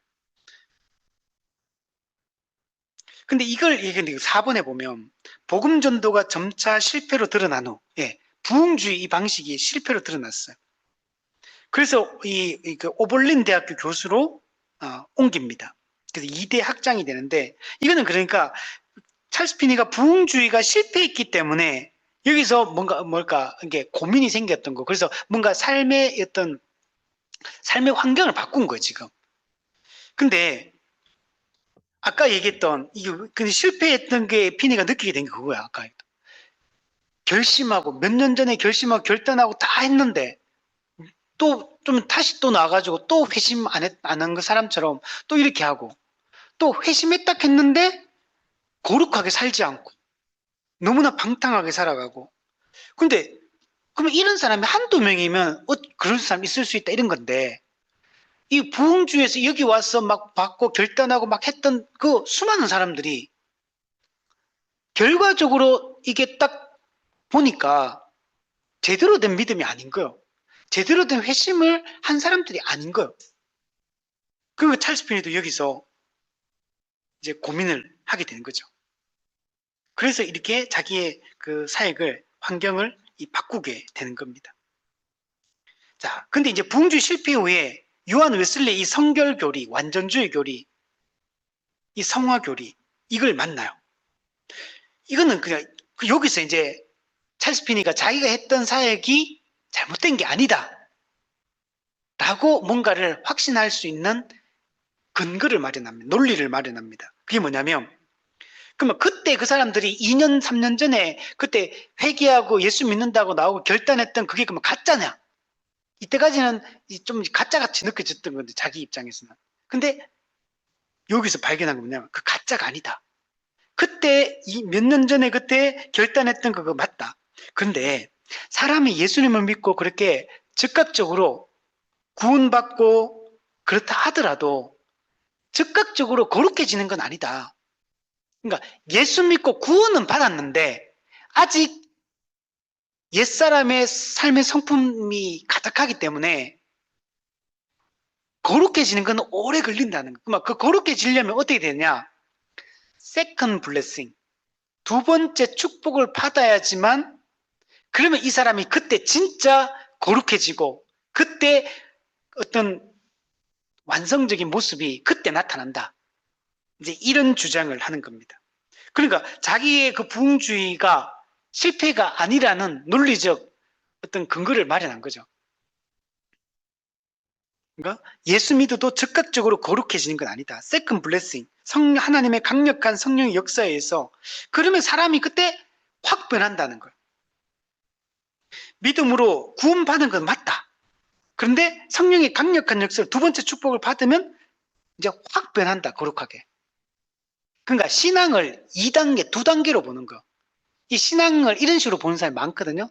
어떤 데 2단계로 보고 3단계로 보고 우리는 1단계로 보고 우리는 2단계가 없어요. 3단계도 없어. 예수 믿고 회심하면 그 사람은 존재론적으로 변화되고 결정적 성화가 이루어지고 그리고 점진적 성화가 이루어지는 거예요. 예수 믿으면 그게 다 이루어지는 거지 안 이루어지는 게 아니다. 근데 찰스 피니는 이 2단계, 이 2단계론을 얘기를 하는 겁니다. 이게 나중에 오순절 운동으로 가면 세컨 블레싱, 그러니까 이제 방언받아야 된다. 이제 그쪽은 그렇게 가는 거. 그래서 예수 믿고 구원은 받았는데 진짜 성령 충만. 그래서 우리 오순절 계통 순복음 이쪽에서는 성령 충만 받아야 된다. 성령. 처음 예수 믿던 건 성령 충만이 아닌 거야. 두 번째 축복. 방언을 받으면서 방언을 받아야지 성령 충만해진다. 이제 이런 식으로 주장하는 걸로 나중에 나아가게 됩니다. 근데 이런 걸 우리는 이제 받아들일 수가 없는 거죠. 그래서 일종의 제가 생각할 때는 이거는 찰스 피니가 자기를 합리화 이제 시킨 거다. 자, 그래서 뒤에 보면 그래서 이제 다시 자기 사역이 실패가 아니라는 어떤 확신을 또 찰스 피니가 좀 가졌을 것 같아요. 그 뒤에 보면 전도 후 회심의 증거 부재에 대한 고민, 요게 아까 전에 그 고민이었고, 그래서 이제 이걸 만나면서 오블린 대학교 학장이 되고 자신의 완전주의 교리, 가장 고상한 수준의 기독교적 삶의 성취를 위한 기독교의 원리를 이제 설파하기 시작하고, 이제 여기에 이제 그래서 그리스도인이 이 땅에서도 성령의 역사로 또 적극적 순종을 통해서 우리가 완전한 성화에 이룰 수 있다. 우리 개혁파는 이렇게 주장하지 않습니다. 우리는 결정적 성화, 결정적으로 이미 완전히 성화됐어요. 그러나 실제적으로는 아직 완전히 성화가 안 됐어요. 죄를 지어요.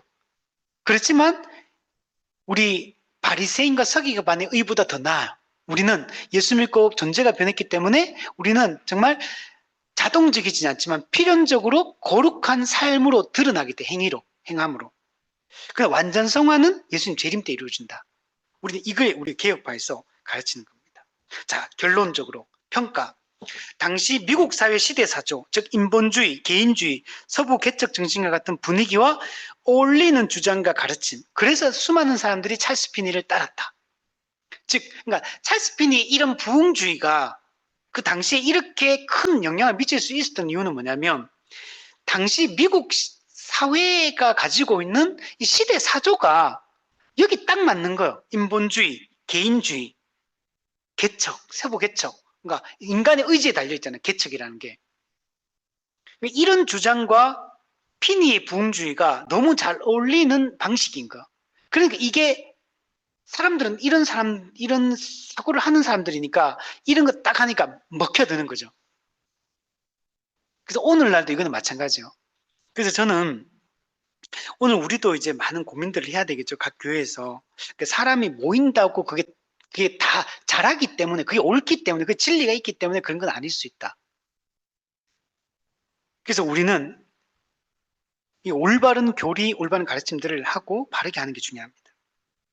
그래서 우리는 올바른 부흥론, 조나단 에드워즈가 얘기했던 그 참된 부흥론을 우리가 꿈꾸고 참된 회심론을 우리가 가지고 가는 게 중요합니다. 그러나 이 찰스 피니 이런 것들은 노예제도 폐지, 금주운동, 인종차별 반대운동 이런 사회적 정치적 개혁에 큰 기여를 하게 됩니다. 자, 그래서 찰스 피니는 미국 사회를 관통하는 커다란 물결이었다라고 이렇게 평가받을 정도로 사실 대단한 인물이기도 하다. 그래서 우리가 이 찰스 피니의 부흥주의는 우리가 좀 걸러들어야 될 부분들, 또 우리가 좀 도전받고 또 배워야 될 부분은 뭔가 이런 것들을 좀 잘 참고해서 우리가 받아들이는 게 중요하다.